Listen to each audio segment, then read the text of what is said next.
Joining us now in the Element Well Studios, Representative Dana McLean. She represents District 39. That includes Lowndes and Monroe counties. And also Sandy Middleton, Executive Director of the Center for Violence Prevention. Welcome, ladies. Thanks for coming in on Middays. Thank you. Glad to be here. Thanks for having us. Apologize for the voice today. You have to bear with me. But we wanted to have you guys come in and talk to us about HB 995 and HB 485. Both of these bills deal with rape and removing some language from the legislation. Is that correct? Who wants to go?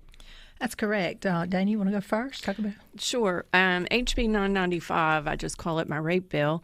It's the second year we've dropped this bill, and basically what it does, it redefines the definition of rape, which currently on the books is to forcibly ravish a female of previously chaste character.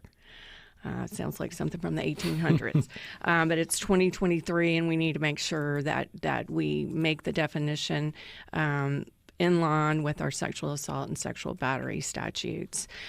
Also, the bill removes the spousal defense, the marital defense for rape. Is this are these standards maintained at the state level or the federal level, or is there some combination? Well, these are state statutes. Okay. There are federal regulations that govern the rape kits and the provision of the forensic exams. And part of what we're talking about here is in gathering the stats for the rapes that were that actually went to court in 2019, 2020, and 21. There were only 20 in the entire state of Mississippi that made it to court.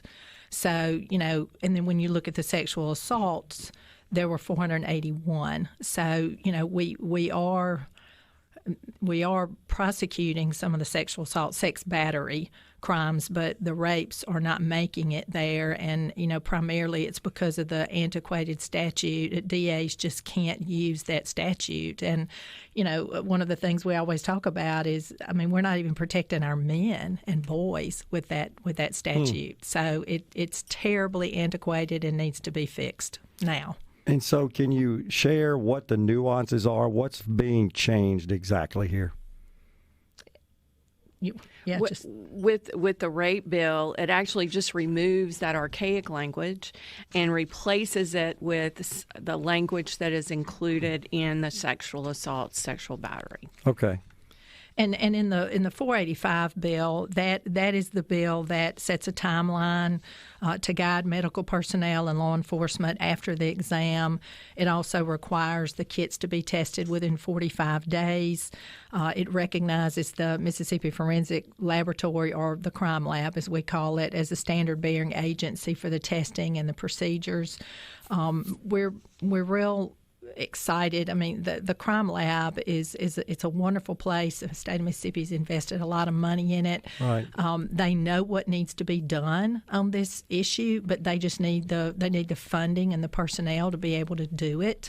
And so we certainly support them in having that. But both of these bills also recognize and validate victim rights, because what we see so many times in dealing with victims is they want justice. If there's one thing victims crave, it's justice. And I think that, our state has a real appetite for justice, but sometimes we only look at half of it. We look at the criminal side, but we don't consider the victim side. And so many times, in order to get in front of court, to get in front of a judge, we have to have the cooperation of the victim.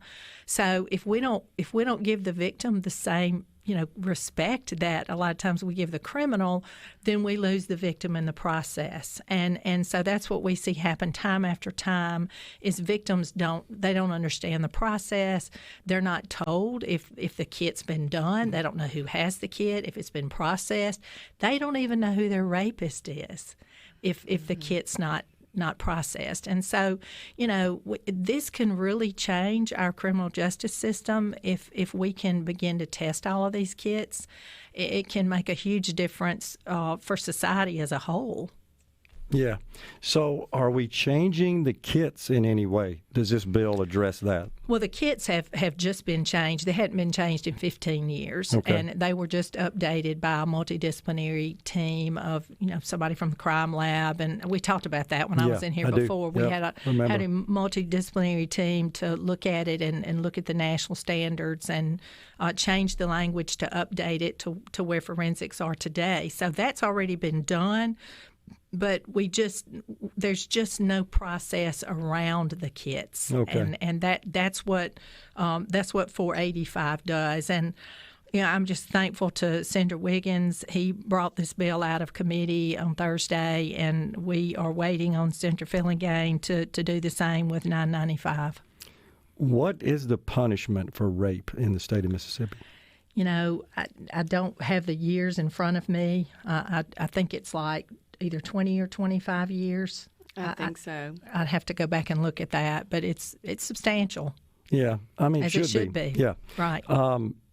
Is this a pervasive problem in our state? It's not something you hear a lot about, and because I would say the victims themselves don't want to become public figures if Right. they've been through this. Well, like, for example, with us, we run the Bridge Forensic Clinic, and we have MOUs with most of the hospitals in the metro area, which means that when a rape or sexual assault presents, we send our SANEs to do the kit, to do the exam. Okay. And right before I walked in, I checked, and in 2022, we did 43 kits on adults and 23 on kids. So that's 66 kits that, we know were rape or sexual assault victims. Wow. And then when you look at the fact that in the last 3 years, we've only prosecuted 20, and this is just here in the metro. These 66 kits were just here in the metro. So we know that the numbers of rapes are considerable. And I think especially for men and boys, it's a horrific, it's just a terrible crime that can change people's lives. Yeah, permanently. Yeah, often. and we can talk about the Eliza Fletcher case too, that, if the kit had been done on her offender, he would likely have been in jail. So, these rapists are also typically other criminals. They commit other crimes that to society and people as well. Okay, so 995, which really just changes the language around rape itself, right? Right. Looking at that, referred to, I should say, Judd B. in the Senate on Valentine's Day, 2/14.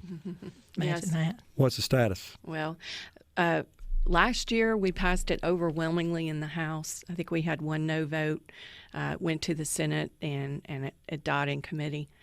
This year it passed 100% in the House, and now it's in the Senate, and currently it's in Judd B. So we are urging Senator Fillingham to please bring it out. We're also urging listeners to call their senators if they so choose to encourage this bill to come out. It's important for victims. And not just women. As you know, we've changed the definition from female to person. We also need to remove the spousal defense. Most states do no longer have a marital defense to rape. We have a lot of domestic violence, and that's just one tool that someone could use against a victim. What's the objection in the Senate?